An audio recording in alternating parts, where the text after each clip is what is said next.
The wrongful detainment, deportation and denial of legal rights predominantly affecting Britain's Caribbean communities, known as the Windrush scandal, first made headlines several years ago, mostly impacting the generations who had legally migrated to the UK between the late 1940s and early 1970s.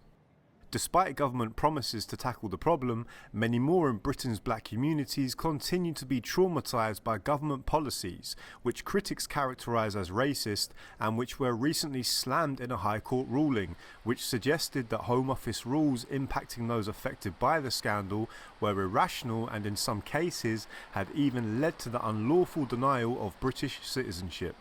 What it shows you is that this government has put tripwires at every stage of this application process in order to weed out and disqualify people who suffered enormously, but they needed an administrative excuse in order to deny them compensation. And that the High Court has ruled against the government is a huge disgrace for this government. But they won't be feeling any shame because this government and Boris Johnson and Priti Patel in particular seem to take great glee and delight in revelling in racism. Other Windrush victims are still fighting to get any justice or government support, with one even saying that they had had more support from the local supermarket than the Home Office.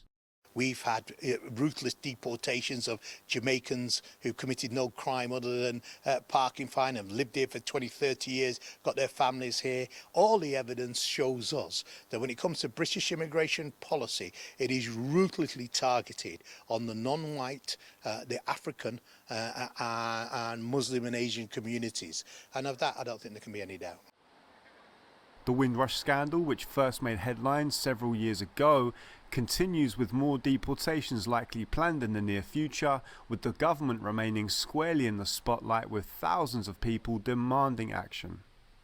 The Windrush scandal, almost exclusively impacting Britain's black communities, continues to have a devastating effect, with the government appearing to have taken no serious action to stop the injustice. Richard Sudan, Press TV, London.